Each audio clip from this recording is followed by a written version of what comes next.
Panoto.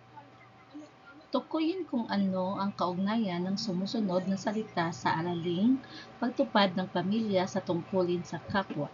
Isulat ang KHM kung kasing kahulugan ng malasakit at KKM naman kung kasalungat ang kahulugan ng malasakit.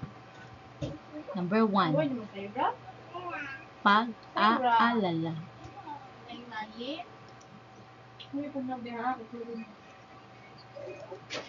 The correct answer is KHM. Number 2. Pagbigay ng ipon para sa mga nasalanta ng bagyo. KHM. Pag-aaruga sa matatandang kasama sa bahay. KHM. Walang panahon para sa iba liban sa sarili. Walang panahon. KKM. Kaabalahan at kapagaran sa pagtulong. Kapagaran at kaabalahan. KKM. Pag-aalalay sa mga may kapansanan. Pag-aalalay. KHM. Pagtulong sa nangangailangan. Pagtulong. KHM. Pagtulong sa paggawa ng takdang aralin sa kamag-aral na lumiban dahil nagkasakit. Pagtulong. KHM. Pagbabaliwala sa kapwa. Pagbabaliwala. KKM. Pagkakanya-kanya. Pagkakanya-kanya.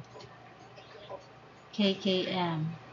Pagdamay sa may mabigat na problema. Pagdamay. KHM. Pagbigay ng pagkain sa mahihirap. Pagbigay ng pagkain. KHM.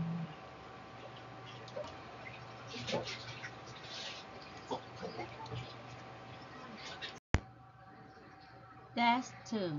Panuto. Basahin ang sumusunod na mga tanong. Bilugan ang titik ng tamang sagot. Number 1. May tungkulin na ipinakita ang paggalang at pagsunod sa kanyang mga magulang. May mga tungkulin na ipinakita sa ang paggalang at pagsunod sa mga magulang. Sino sila? Answer is letter D, anak. May tungkulin na magpakita ng pagmamahalan at pagtutulungan sa bawat isa. Pagmamahalan at pagtutulungan sa bawat isa, magkakapatid. Nagsisilbing gabay sa pamilya. Maaring sila ang nagiging tagapayo at tagapagbigay ng karunungan sa pamilya. Lolo at lola. Ito ay nagbibigay ng kasiyahan at nagpapalakas ng pangmatagalang kalusugan ng pamilya. Nagbibigay lakas at kalusugan. Okay, pagluluto. Number 5. Ito ang nagdudulot ng malinis na kapaligiran at nagpapalakas ng disiplina at kayusan sa loob ng tahanan. Sa loob ng tahanan is paglilinis ng bahay. Ito ay isang paraan ng pagmamahal at suporta sa pagitan ng magkapatid. Pagmahal at suporta, pagtulong sa mga kapatid. 7. Ang pagkakaroon ng pagkagusto o pagnanasa sa isang tiyak na larangan ng gawain. Gusto mo ang gawain na yan. Your hilig, letter A. 8. Mga kilos o kasanayan na natutuhan sa pamagitan ng edukasyon. Kakayahan. Next. Mga natatanging kakayahan na mayroon ang isang tao na naisagawa niya ng magaling. Talento. 10. May pangunahing responsibilidad na itaguyod ang pamilya. Sila ang nagbibigay ng pangunahing pangangailangan tulad ng pagkain, tirahan at edukasyon. Magulang, letter A. For test 3, panuto. Itugma ang mga halimbawa ng pagpapahalaga ng pamilyang Pilipino na nasa unang hanay sa mga pangungusap sa ikalawang hanay. Isulat ang titik ng tamang sagot. Sapat lang. So, letter hanay A at hanay B. Number 1, hiya. Ano kaya ang hiya? So, answer is G.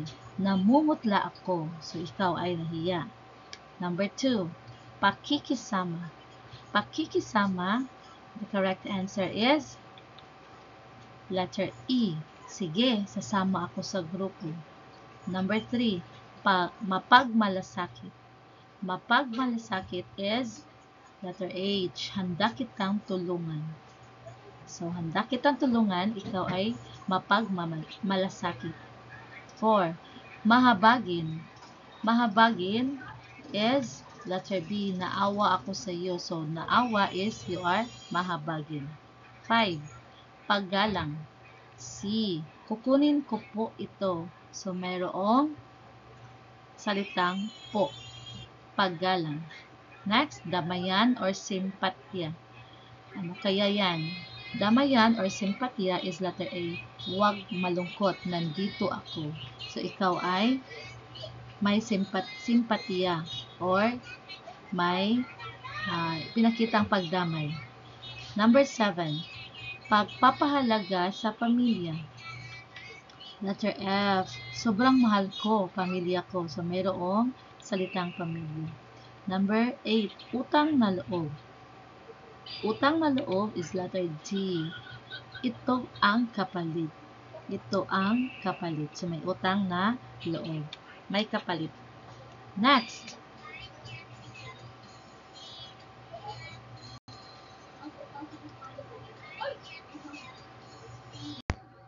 Okay, so for test 4, tama o mali. Isulat ang tama sapat lang kung tama ang isinasaad ng pangungusap. Isulat naman ang mali sapat lang kung mali naman ang isinasaad ng pangungusap. Number 1. Kaya tayo nagtitipid at nag-iimpok ay para makatulong sa ating kapwa. Nagtitipid tayo at nag-iimpok para makatulong sa kapwa. Mali. So, hindi tayo nag-iipon at nagtitipid para lang sa kapwa. Number 2. Ang pagtitipid at pag-iimpok ay limitado lang sa pag-iipon ng pera. Mali rin. So, hindi yan limitado. Pwede kailan mo gustong magtipid. So, hindi limitado lang. Next, number 3. Kailangan nating mag-ipon, mag-impok, at magtipid upang magawa ang mga aktibidad na gusto o pinapangarap mong gawin. Tama. So, dapat tayong mag-ipon, mag-impok, magtipid upang makagawa ng mga aktibidad na gusto at pinangarap natin. So, number 4. Ang pagtitipid ay isang gawaing magagawa natin sa abot ng ating makakaya. Sa abot ng ating makakaya. Tama. Gaganda ang kinabukasan kung bibili ng mga bagay na hindi kailangan. Mali. Ang pagtitipid ay maaaring makatulong sa sarili o kapwa sa panahon ng pangangailangan. Tama. Hindi na isasagawa ng mga mag-aaral ang mga paraan ng pagtitipid at pag-iimpok na nakalaan para sa sarili at kapwa bilang tanda ng pagiging matipid. Hindi na isasagawa. Mali.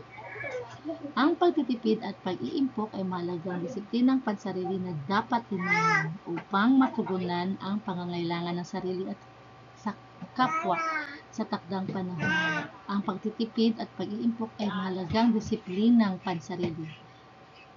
Tama. Kailangan nating matipid para sa kinabukasan. Tama.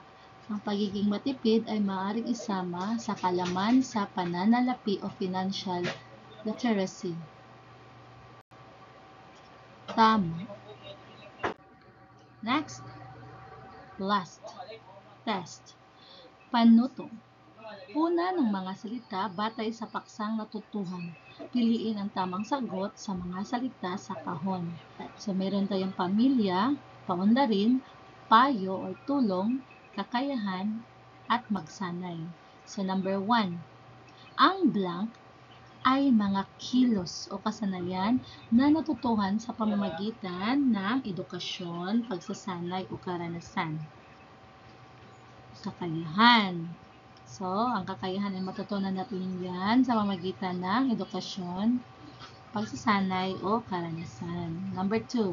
Upang mahasa pa ang kakayahan o talento, kinakailangan natin itong isanay or magsanay ng madalas. Number 3. Ang ating mga kakayahan o talento ay mahalaga kaya dapat natin itong paunlarin. Okay. Number 4. Matutong humingi ng blank sa mga magulang, nakakatandang kapatid o sa guro para mapaunlad ang kakayahan o talento. So, anong hingi natin? Payo or tulong. Number 5. Ang ating mga blank ay maaaring magsilbing gabay sa pagtuklas ng interes sa bawat isa. Ang ating mga pamilya. Okay, maraming salamat.